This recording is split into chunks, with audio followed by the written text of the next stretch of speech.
What if I told you that sometimes the most terrifying stories aren't fiction, but pieces of history that were deliberately buried?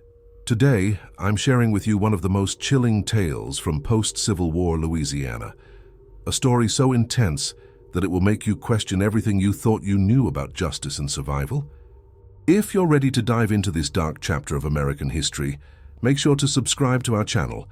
Hit that share button to spread this incredible story, and let me know in the comments where you're watching from. I love connecting with viewers from around the world. Now let me take you back to 1867, to the humid bayous of Louisiana, where Spanish moss hung like funeral shrouds and secrets festered in the shadows of grand plantation houses. My name is Elijah Carver, and I am the boy they call the most feared who ever lived. But fear, I've learned, is just another word for respect earned through blood and survival. The morning I escaped Beaumont plantation, the air tasted like copper and rain. I had been planning this moment for 3 years, ever since Master Charles Beaumont decided that a 12-year-old boy needed to learn what happened to slaves who dared to look him in the eye. The scars on my back still burn when the weather changes, a permanent reminder of that lesson. I remember pressing myself against the rotting wood of the slave quarters, listening to the sounds of the plantation waking up, the overseer's boots on gravel, the clang of the breakfast bell, the whispered prayers of my people asking God for just one more day of survival. But I was done praying to a God who seemed deaf to our suffering. The Beaumont family had owned my mother, my grandmother, and her mother before that. 4 generations of my blood had watered their cotton fields with sweat and tears, but the war had ended 2 years ago, and President Lincoln had signed papers that were supposed to make us free. Supposed to. The Beaumonts, however, had their own interpretation of freedom. "You ain't going nowhere, boy," Master Charles had told me just last week, his breath reeking of whiskey and tobacco. "Papers don't mean nothing out here. This is still my land and you're still my property." That's when I knew that freedom wasn't something that would be given to me. It was something I would have to take. I had been watching the patrol patterns for months.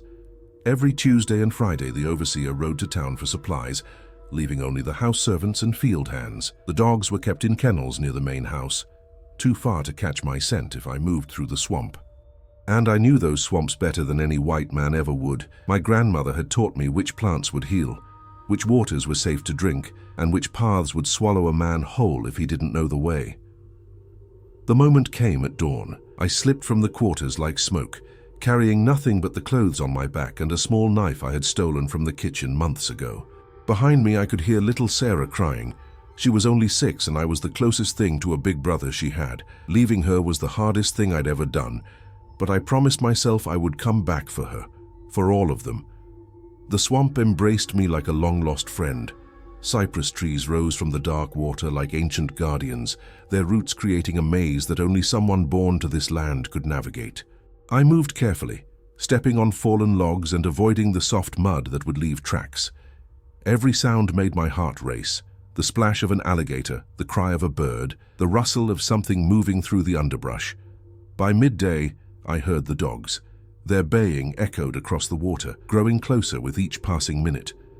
Master Charles had discovered my absence and unleashed his hunting pack, but I had prepared for this too. I had rubbed myself with wild onions and mint, masking my scent. And I knew a place where the water ran deep and fast, a place where even the best tracking dogs would lose the trail. I dove into the current and let it carry me downstream, my lungs burning as I held my breath underwater. When I finally surfaced, gasping and shivering, the sound of the dogs had faded to nothing. I was alone in the vast Louisiana wilderness, a 15-year-old boy with nothing but rage and determination keeping me alive.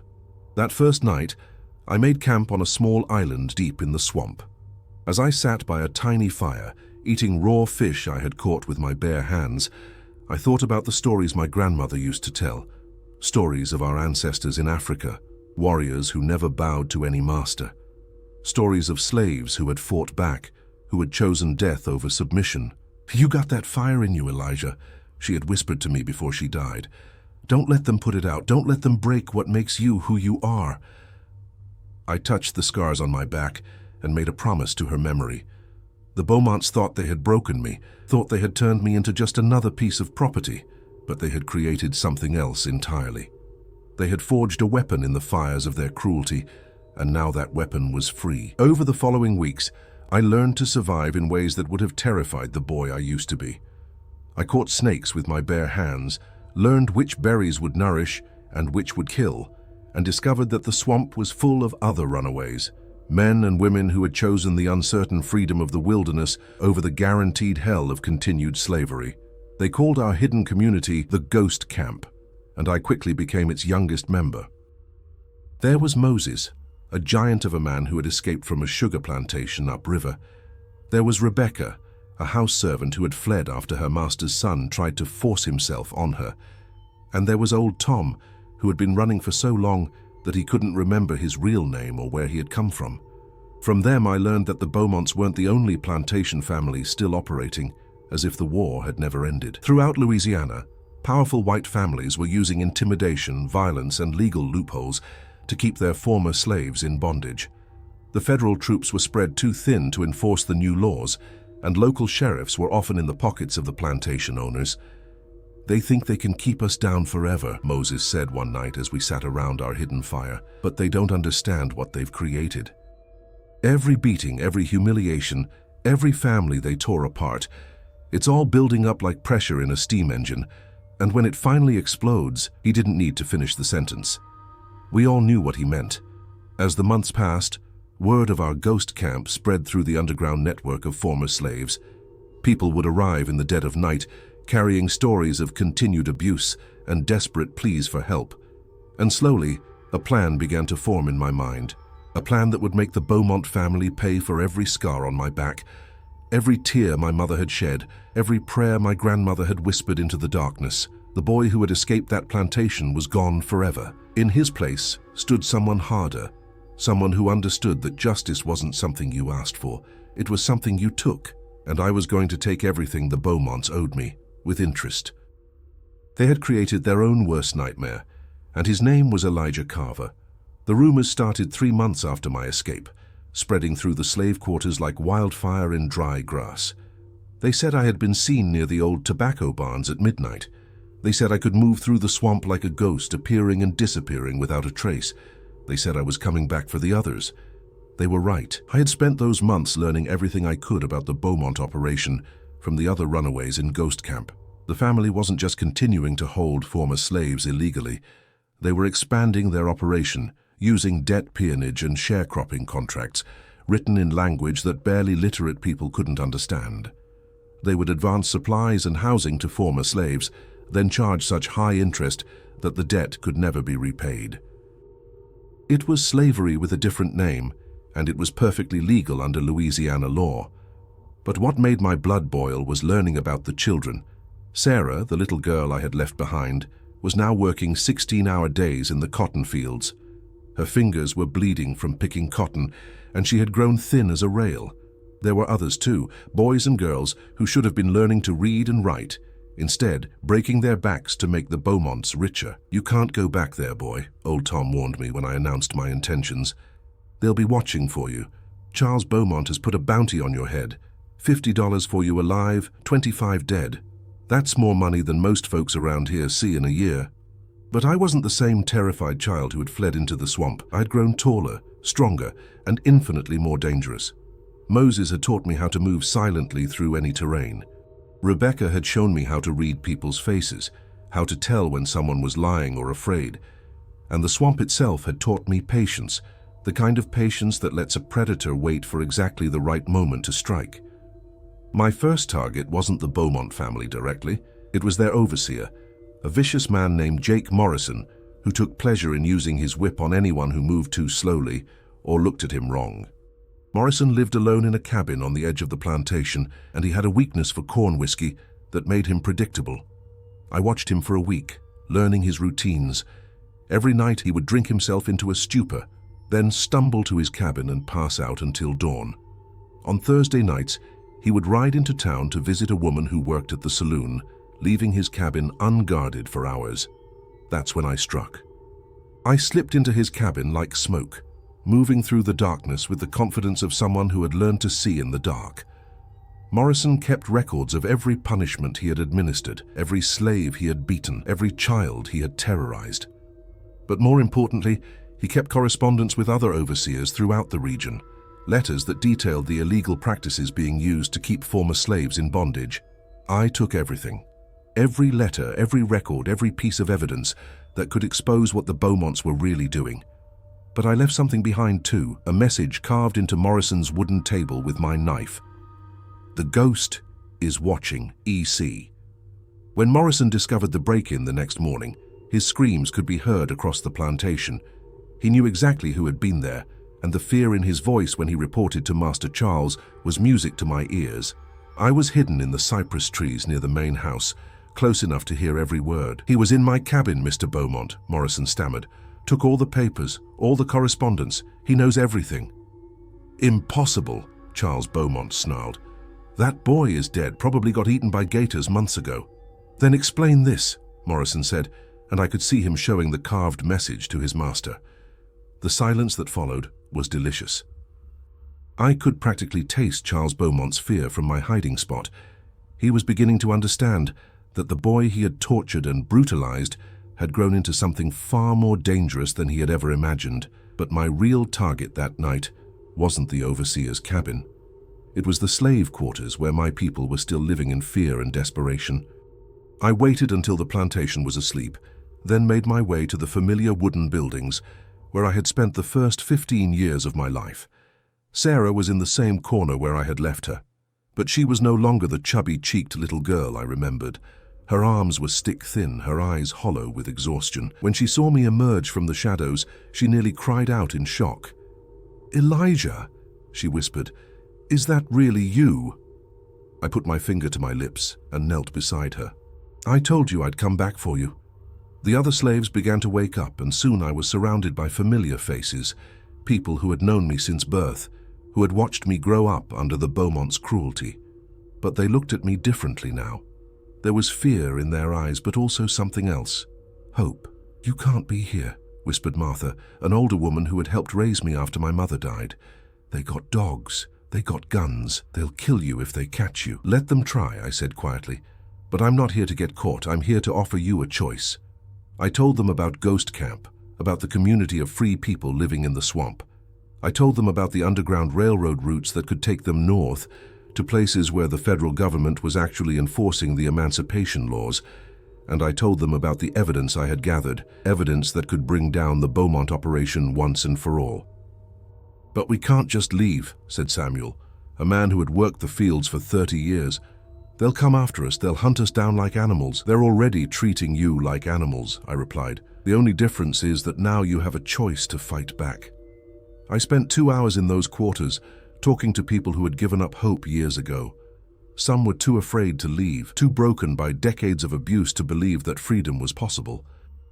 But others, especially the younger ones, listened with growing excitement as I described life beyond the plantation. Before I left, I made sure to visit every building, every corner where my people were suffering. I memorized faces, counted heads, and made mental notes of who was sick, who was injured, who needed immediate help. This wasn't just a rescue mission, it was reconnaissance for something much larger. As dawn approached, I prepared to fade back into the swamp.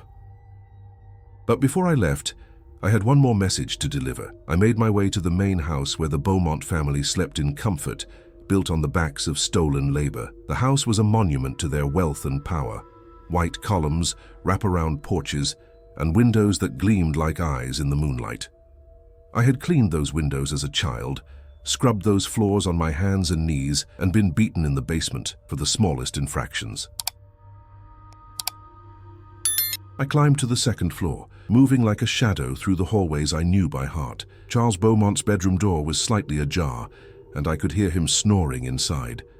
It would have been easy to end it all right there, one quick movement, and the man who had caused so much suffering would never hurt anyone again. But that would have been too simple, too quick. Charles Beaumont deserved to suffer the way he had made others suffer. He deserved to lose everything slowly, piece by piece, until he understood what it felt like to be powerless.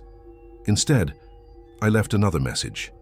This time, I carved it into the wooden frame of his bedroom door, right where he would see it when he woke up. "Your sins have found you. The reckoning begins now, EC." By the time the sun rose, I was miles away, hidden deep in the swamp where no tracker could follow. But my work was just beginning. I had seen the fear in Morrison's eyes, heard the uncertainty in Charles Beaumont's voice. They were starting to understand that their former victim had become their worst nightmare. Over the following weeks, more slaves began to disappear from the plantation. They would vanish in the night, leaving behind empty beds and unanswered questions. Some made it to Ghost Camp, where we welcomed them with open arms. Others took the underground railroad routes I had mapped out, heading north to freedom. But the most important thing was the fear that was spreading through the white community. The Beaumonts had built their power on the assumption that their victims would never fight back, never organize, never become a threat. Now they were learning how wrong they had been. The boy they had tried to break was becoming a legend, and legends, I was discovering, had power that even the wealthiest plantation owners couldn't control.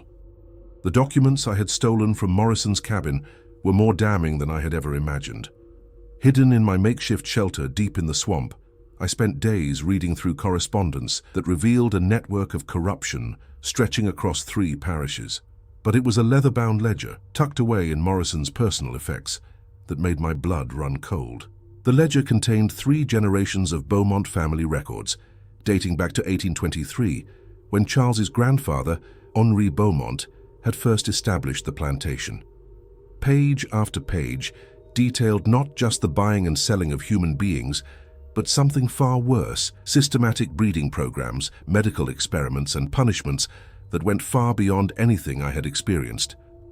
My hands shook as I read about my own grandmother, listed not by name, but by a number. Breeding female number 47. The entries described her like livestock, noting her strong constitution and high fertility rate. They had forced her to bear 7 children, selling 6 of them to other plantations before they were old enough to remember their mother's face. But the most horrifying discovery was a section titled Disciplinary Innovations. Henri Beaumont had kept detailed records of torture methods he had developed, complete with sketches and notes on their effectiveness. He had passed these techniques down to his son, Robert, who had refined them further. And Robert had taught them to Charles, who had used them on me and countless others. The Beaumonts hadn't just owned slaves. They had turned cruelty into a science, passing down their methods like family recipes. Each generation had built upon the last, creating new ways to break the human spirit while maximizing productivity. They had documented everything with the cold precision of men who saw torture as just another business expense. I found records of children as young as 5 being separated from their mothers and sold to distant plantations. I found descriptions of pregnant women being forced to work until the moment they gave birth, then returning to the fields within days. I found accounts of slaves being used as test subjects for experimental medical procedures, their bodies treated as disposable resources for advancing white doctors' knowledge. One entry, written in Charles's father's careful handwriting, described an incident from 1851. Slave Archer 73 attempted escape. Applied new restraint method. Iron collar with inward-facing spikes. Subject survived 14 days before expiring. Method effective for deterring future escape attempts. Recommend wider implementation. Slave number 73 had been my uncle Marcus. I remembered him vaguely from my early childhood. A tall man with kind eyes who used to carve small animals out of wood for the children. The iron collar had left him unable to lie down or turn his head, slowly driving him mad with pain and exhaustion, until his heart finally gave out. As I read deeper into the records, I began to understand the true scope of the Beaumont legacy. This wasn't just about one family's cruelty. It was about a systematic approach to dehumanization that had been refined over decades. They had kept meticulous records because they were proud of their innovations, because they saw themselves as pioneers in the science of human subjugation. But the ledger also contained something else, detailed financial records that showed exactly how the Beaumont wealth had been built. Every dollar could be traced back to stolen labor. Every luxury in their mansion had been paid for with blood and suffering. And more importantly, the records showed that their illegal activities hadn't ended with emancipation. They had simply evolved. The current generation, led by Charles and his younger brother William, had developed new schemes to maintain their control. They were using fraudulent contracts to trap former slaves in debt peonage. They were bribing local officials to look the other way when federal laws were violated. They were even selling false freedom papers to runaway slaves, then having them arrested as fugitives when they tried to use them. But what made me truly dangerous was discovering that the Beaumonts weren't working alone. The ledger contained correspondence with other plantation families throughout Louisiana, Mississippi, and Alabama. They were part of a network of former slaveholders who were coordinating their efforts to undermine Reconstruction and maintain white supremacy through violence and intimidation. I spent 3 days copying the most damning entries into a separate notebook, using charcoal and bark paper I had made myself. The original ledger was too valuable to risk losing, but I needed copies I could use as evidence when the time came. Every name, every date, every horrific detail, I documented it all with the same meticulous care the Beaumonts had used to record their crimes. The more I learned about the family's history, the more I understood that my escape had been just the beginning. The Beaumonts represented something larger than individual cruelty. They were the embodiment of a system that had treated human beings as property for generations. And that system was still operating, still destroying lives, still crushing the spirits of people who deserved freedom and dignity. But I also discovered something that gave me hope. Hidden among the business correspondence were letters from other former slaves who had escaped and were now working to expose the illegal activities of their former masters. There was a network of resistance growing throughout the South, made up of people who had survived the worst humanity had to offer and were now fighting back. One letter, dated just 2 months earlier, came from a woman named Harriet, who had escaped from a plantation in Mississippi. She had gathered evidence of continued slavery and was working with federal investigators to build cases against plantation owners. She mentioned a contact in New Orleans, a Union Army officer named Captain James Mitchell, who was specifically tasked with investigating violations of the Emancipation Proclamation. This was the break I had been looking for. The evidence I had gathered was damning, but I needed someone with authority to act on it. Captain Mitchell could be the key to bringing down not just the Beaumonts, but the entire network of families who were still operating as if the war had never ended. But first, I had to get the evidence to him safely. The Beaumonts had increased their patrols after my recent visits to the plantation, and they had hired additional men to hunt for me in the swamp. Morrison had been replaced by an even more vicious overseer named Cole Brennan, a man who had earned his reputation hunting runaway slaves before the war. Brennan was different from Morrison. Where Morrison had been a drunk and a bully, Brennan was a professional. He knew the swamps almost as well as I did, and he had brought tracking dogs that were trained specifically to hunt human prey. He was methodical, patient, and absolutely ruthless. I had watched him from a distance as he organized search parties, and I could see that he understood he wasn't hunting a frightened child anymore. He was hunting someone who had learned to fight back, someone who knew the terrain and had allies throughout the region. He was treating me like a military target, and that meant I had to start thinking like a soldier. The war between me and the Beaumont family was escalating, and I knew that the next phase would be far more dangerous than anything I had faced so far. But I also knew that I had advantages they couldn't understand. I had the moral authority of someone fighting for justice.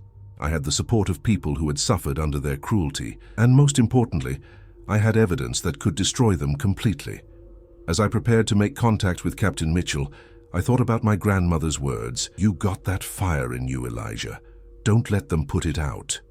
The fire was still burning, but it had evolved into something the Beaumonts had never expected. It had become a flame of justice that would consume everything they had built on the backs of stolen lives.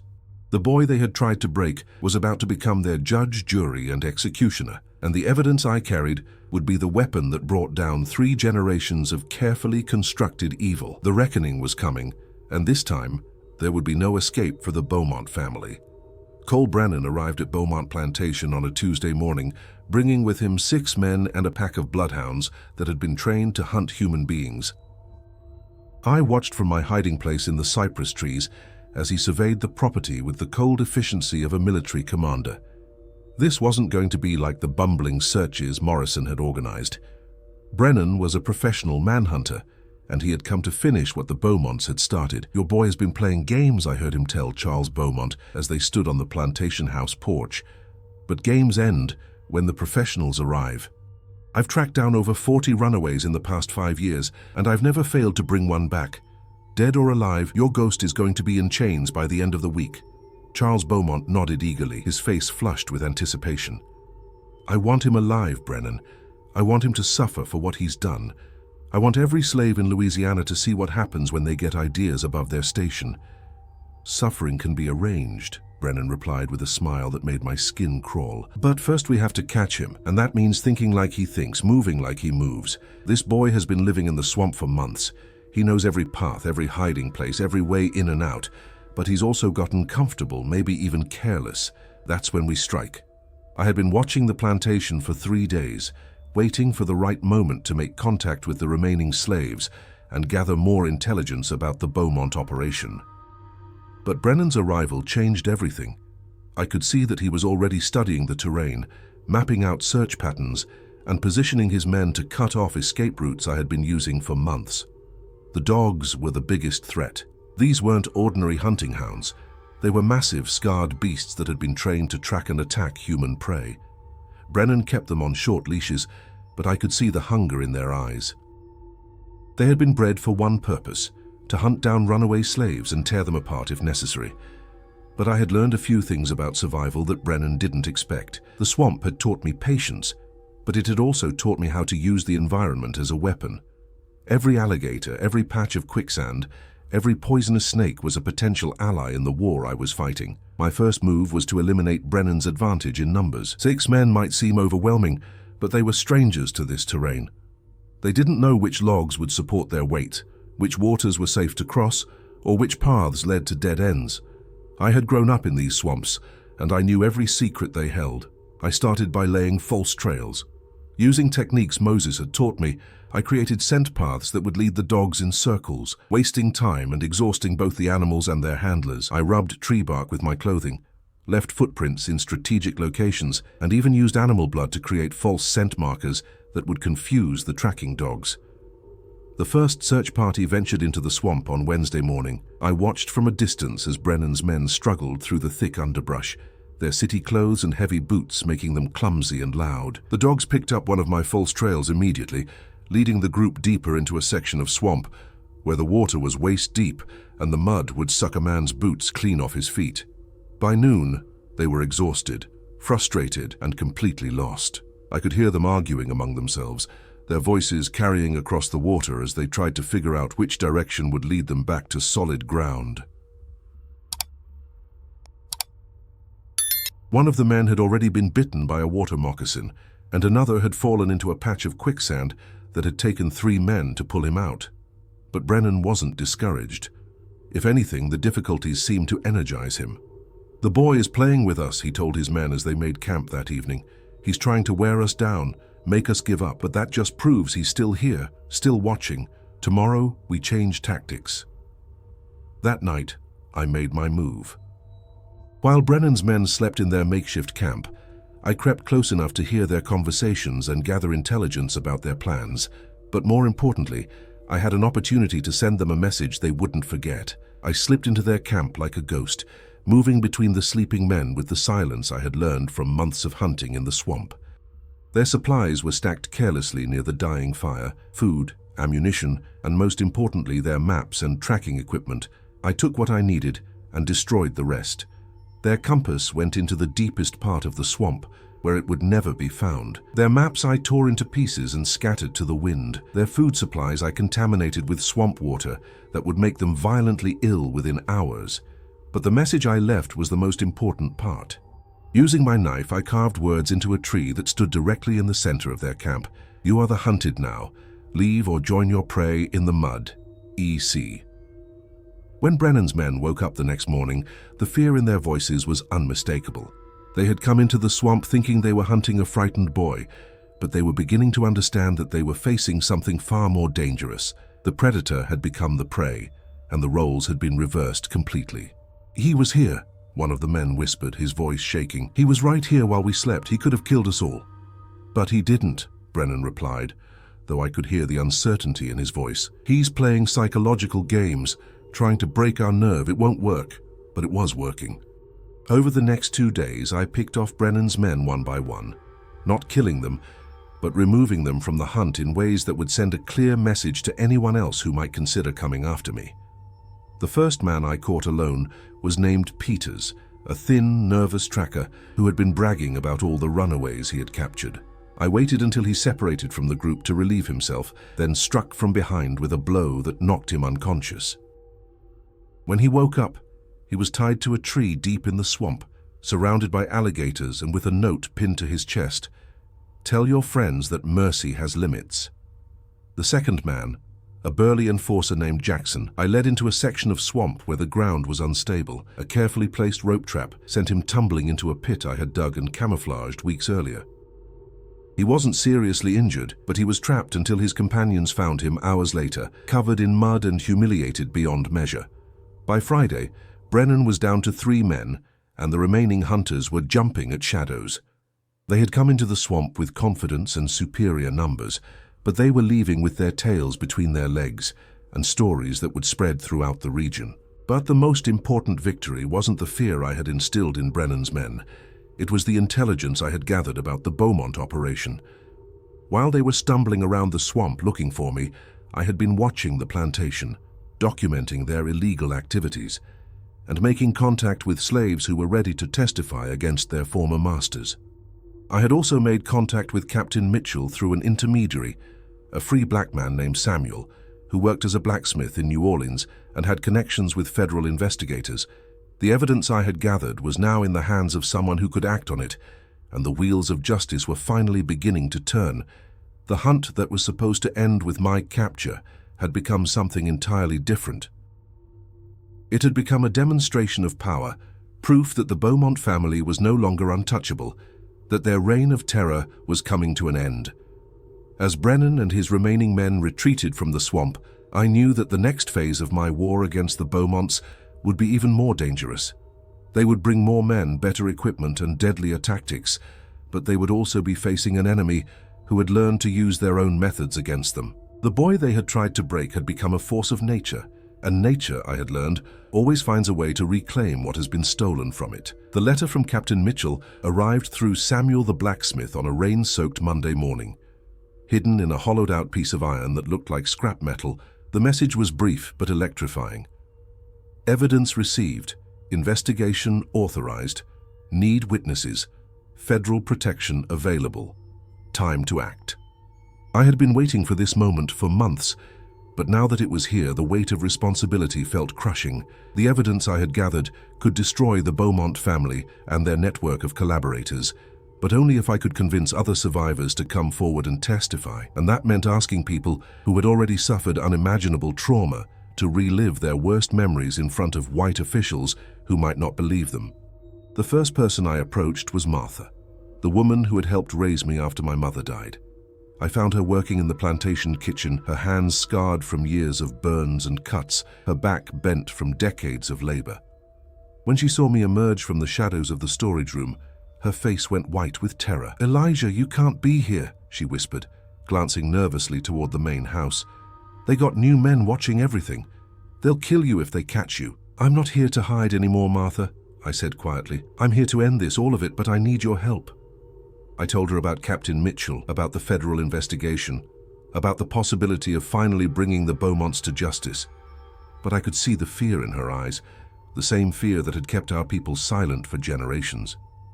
"You don't understand," she said, her voice barely audible. "They got ways of making people disappear. They got judges in their pocket, sheriffs who do their bidding. Even if we testify, even if they get arrested, they'll find a way to make us pay."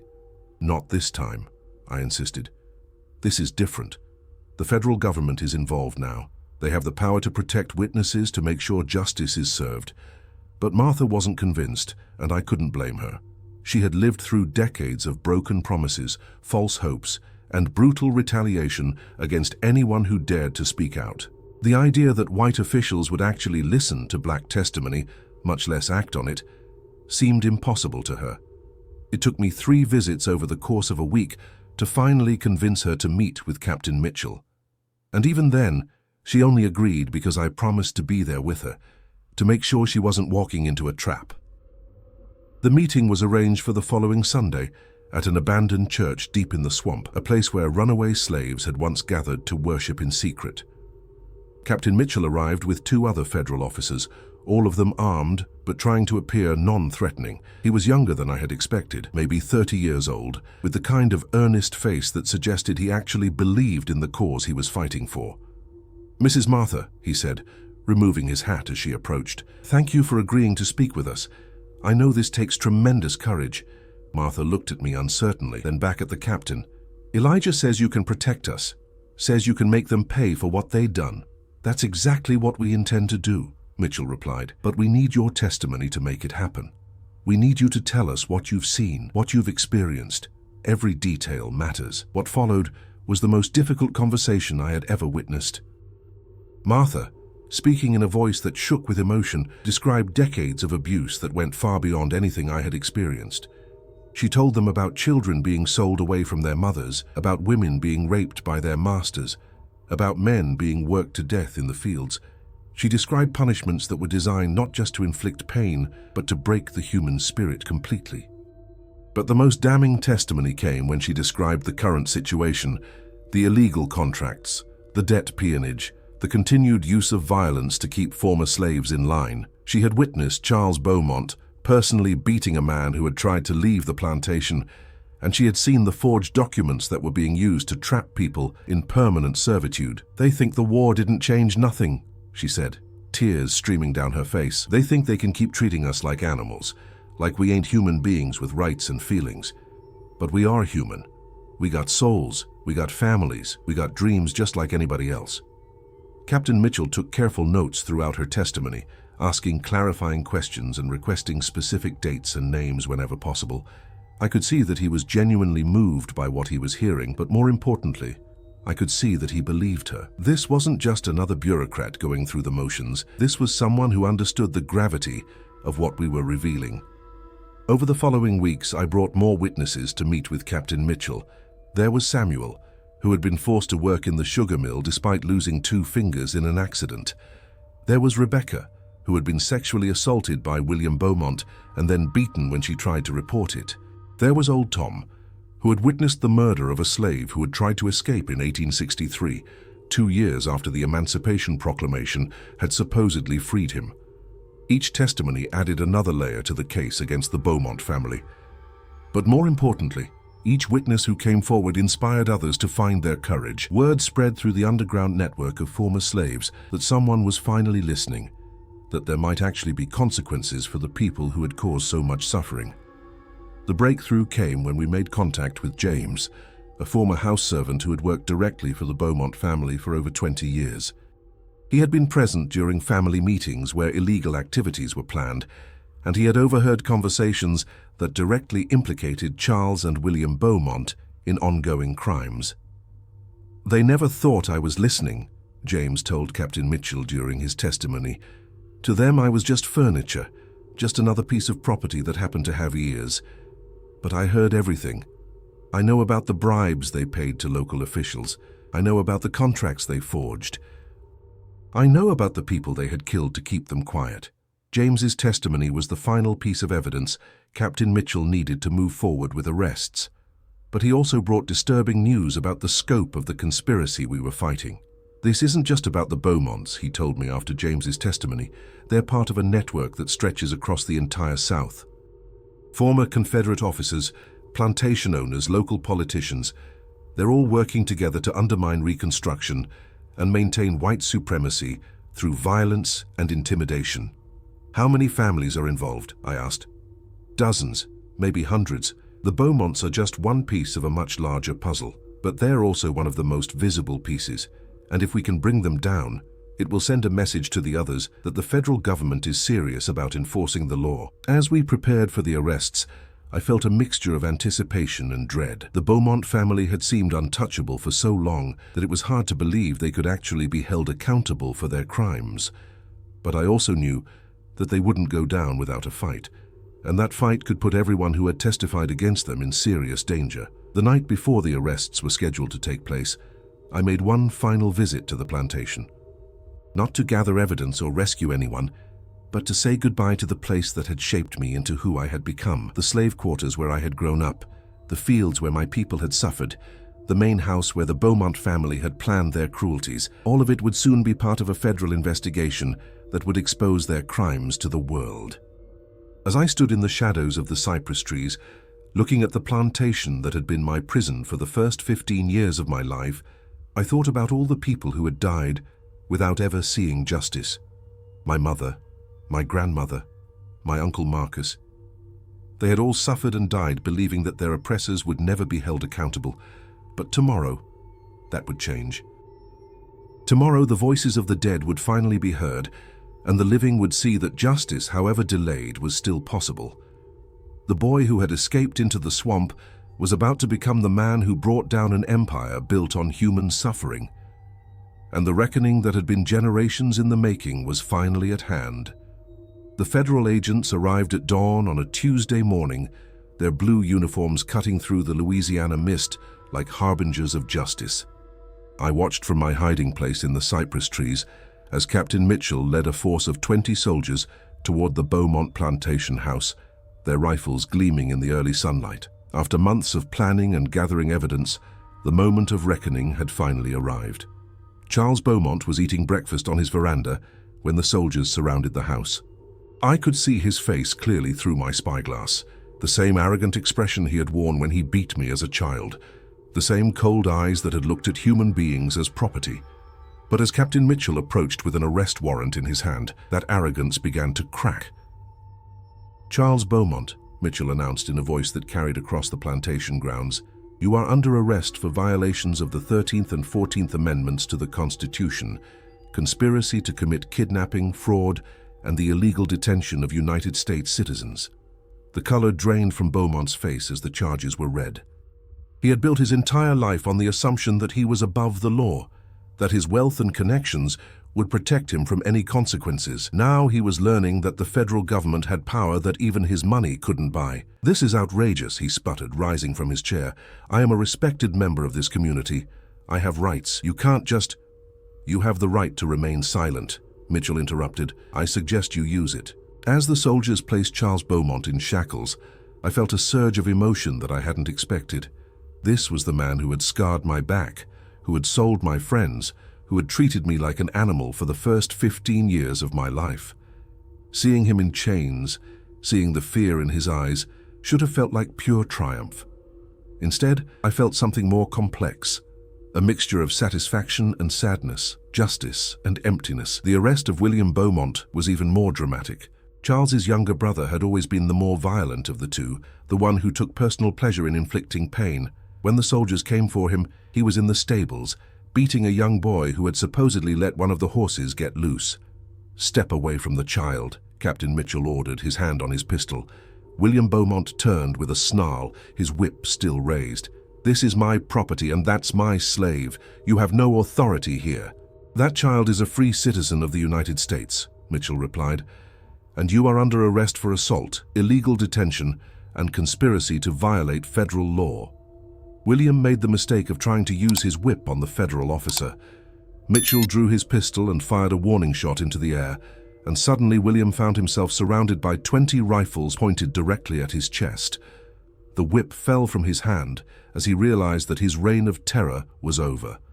But the most satisfying arrest was that of Cole Brennan, the professional manhunter, who had been brought in to capture me. He was found hiding in the overseer's cabin, apparently having decided that discretion was the better part of valor when federal troops arrived. The man who had boasted about never failing to bring back a runaway was now cowering under a bed like a frightened child. "Cole Brennan," Mitchell announced as the soldiers dragged him out, "you are under arrest for conspiracy, assault with intent to commit bodily harm, and violation of federal civil rights laws." As the three main conspirators were loaded into a prison wagon, I made my way to the slave quarters to witness the moment I had been dreaming of for months. The federal soldiers were going from building to building, informing the residents that they were free to leave, that their illegal contracts were void, and that anyone who tried to stop them would be arrested. The reaction was everything I had hoped for, and more. People who had lived in fear for their entire lives were suddenly laughing, crying, embracing each other with joy. Children who had never known anything but bondage were learning that they could go to school, that they could choose their own names, that they could dream of futures beyond the plantation. Martha was standing in the doorway of the kitchen, tears streaming down her face as she watched the Beaumont brothers being taken away in chains. When she saw me approaching, she ran toward me with her arms outstretched. "Elijah," she sobbed, "you did it. You actually did it. They're gone." "They can't hurt us anymore." I held her as she cried, feeling the weight of responsibility that had driven me for so many months finally beginning to lift. But even in that moment of triumph, I knew that this was just the beginning. The Beaumont family was finished, but the system they represented was still intact. There were dozens of other plantation families throughout the South who were still operating illegal slavery operations, still treating human beings as property. Captain Mitchell approached us as the prison wagon disappeared down the plantation road. "Mr. Carver," he said, extending his hand, "I want to thank you for your courage in bringing this case to our attention. Without your evidence and your willingness to organize witnesses, none of this would have been possible." "What happens now?" I asked. "Will they actually be convicted? Will they serve time for what they've done?" "The evidence is overwhelming," Mitchell replied. "Between the documents you recovered and the testimony of the witnesses, we have enough to convict them on multiple federal charges. They're looking at decades in prison, and their assets will be seized to provide compensation to their victims." But Mitchell also had sobering news about the broader fight we were engaged in.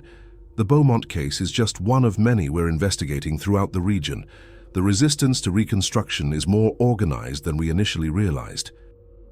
Former Confederate officers are coordinating efforts to undermine federal authority, and they're using violence and intimidation to maintain white supremacy. "How many other families are involved?" I asked. "We've identified at least 40 plantation families in Louisiana alone who are operating similar schemes. And that's just what we know about. The network extends into Mississippi, Alabama, Georgia, throughout the former Confederacy." As we talked, I could see other federal agents searching the plantation house, documenting evidence and seizing records that would be used in future prosecutions. The Beaumont family's carefully maintained facade of respectability was being stripped away, revealing the ugly truth that had always lurked beneath the surface. But the most important moment came when Captain Mitchell gathered all the former slaves together to explain their rights and options. Some chose to leave immediately, heading north to cities where they could start new lives. Others decided to stay and work the land as free laborers, finally able to negotiate fair wages and working conditions. A few, including Martha, chose to come with me to help identify other illegal operations throughout the region. As the sun set on that historic day, I stood on the porch of the plantation house, where I had once been beaten and humiliated. The Beaumont family portraits had been taken down, their furniture was being inventoried for seizure, and their reign of terror was officially over. But I also knew that my work was far from finished. The boy who had escaped into the swamp had become a man with a mission: to expose every illegal slavery operation in the South, to bring justice to every family that had profited from human suffering, and to ensure that the promises of emancipation were finally fulfilled.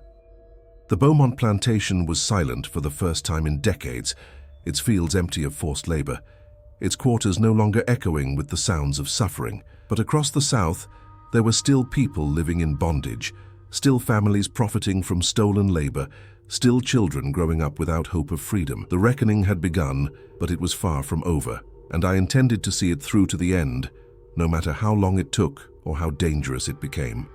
The most feared slave boy who ever lived had become something even more powerful, a force for justice that would not rest until every chain was broken and every wrong was made right.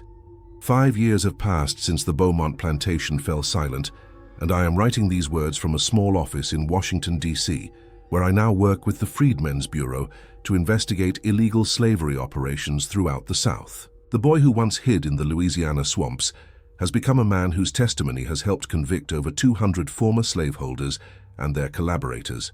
The Beaumont case became a landmark in federal prosecution of post-war slavery crimes. Charles Beaumont died in federal prison after serving only 2 years of his 20-year sentence. Some said it was his heart, others whispered it was poison administered by fellow inmates who had their own scores to settle. William Beaumont is still serving his sentence, though reports from the prison suggest that his mind has broken under the weight of his crimes. Cole Brennan was released after 5 years, but disappeared shortly afterward. Some say he fled to Mexico, others believe he met a more permanent fate at the hands of his former victims.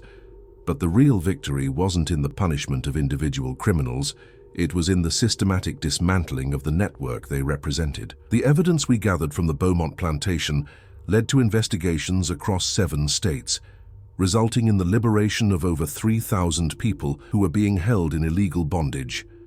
Entire families were reunited, children who had been sold away from their parents were returned, and communities that had been scattered by slavery were able to rebuild. The plantation itself was seized by the federal government and divided among the former slaves who had worked the land. Martha now owns the plot where she once labored as property, and she has turned it into a school for freed children. The main house where the Beaumont family once planned their cruelties has been converted into a community center where former slaves can learn to read and write, receive medical care, and access legal services. But perhaps the most important change has been in the stories that are told about resistance and justice. Throughout the South, people speak in whispers about the boy who escaped into the swamp and brought down one of the most powerful plantation families in Louisiana. Some of the details have been embellished over time.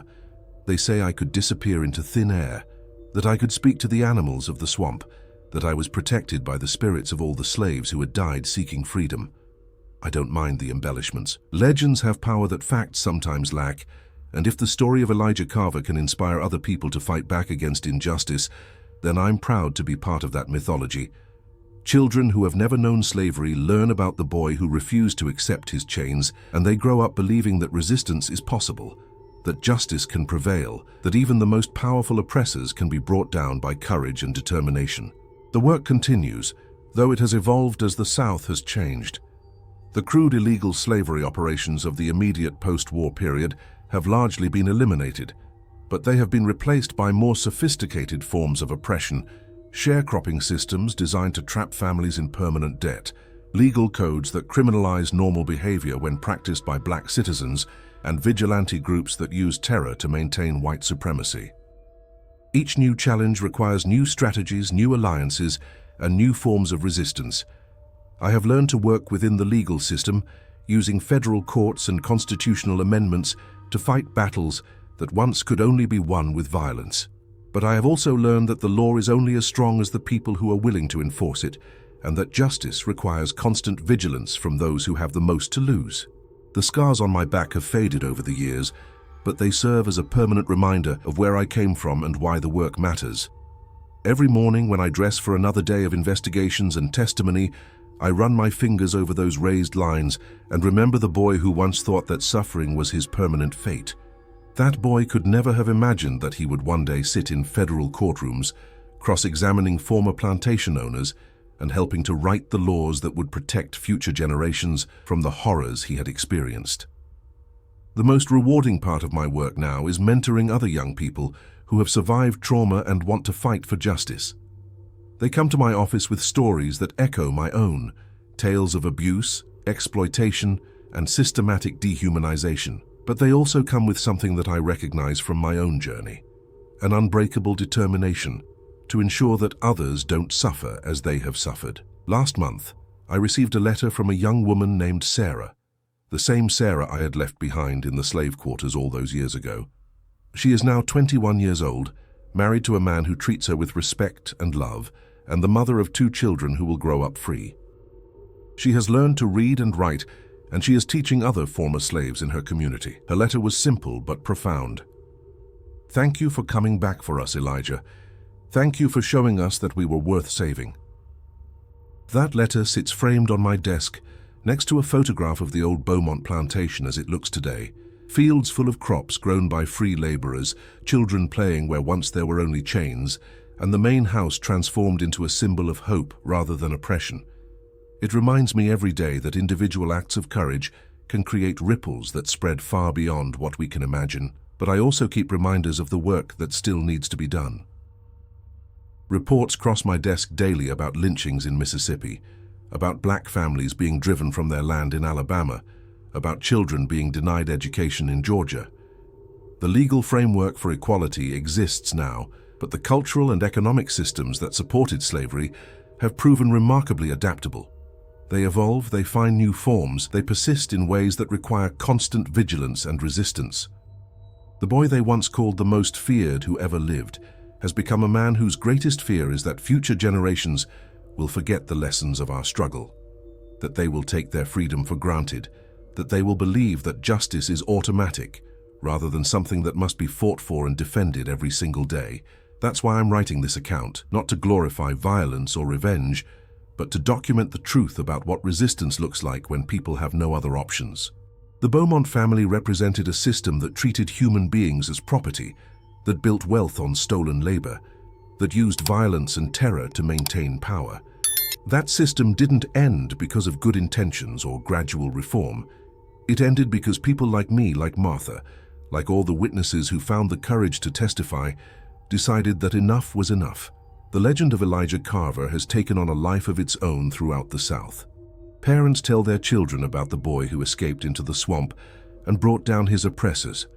Former slaves name their sons after me, hoping they will inherit the courage to fight injustice wherever they find it. And sometimes late at night, I receive visits from young people who are facing their own impossible situations, looking for guidance about how to resist, how to survive, how to transform their pain into power. To them, I always say the same thing my grandmother said to me: "You got that fire in you, don't let them put it out. Don't let them break what makes you who you are." The fire that began in a slave quarter in Louisiana has spread across the South and beyond. It burns in courtrooms where black lawyers argue for civil rights. It burns in schools where former slaves teach their children to read. It burns in churches where communities gather to plan their resistance to ongoing oppression. And it burns in the hearts of young people who refuse to accept that injustice is permanent or inevitable. The Beaumont plantation is quiet now, its fields peaceful, its quarters transformed into homes for free families. But the spirit that brought down that empire of cruelty lives on in every person who chooses resistance over submission, justice over comfort, truth over silence. They called me the most feared slave boy who ever lived, but I prefer to think of myself as something else entirely, a reminder that no system of oppression is permanent, that no injustice is too powerful to overcome, and that sometimes the most unlikely people can change the course of history. The boy who escaped into the swamp became a legend, but more importantly, he became proof that freedom is not something that can be given or taken away. It is something that lives in the human spirit, waiting for the right moment to break free and transform the world. And that transformation continues, one act of courage at a time, one voice raised in defiance at a time, one person choosing justice over fear at a time. The reckoning that began with the fall of the Beaumont family will continue until every chain is broken and every wrong is made right. This is my story, but it is also the story of everyone who has ever refused to accept that suffering is their permanent fate. The legend of the feared boy lives on, not in the past, but in the future we are still fighting to create.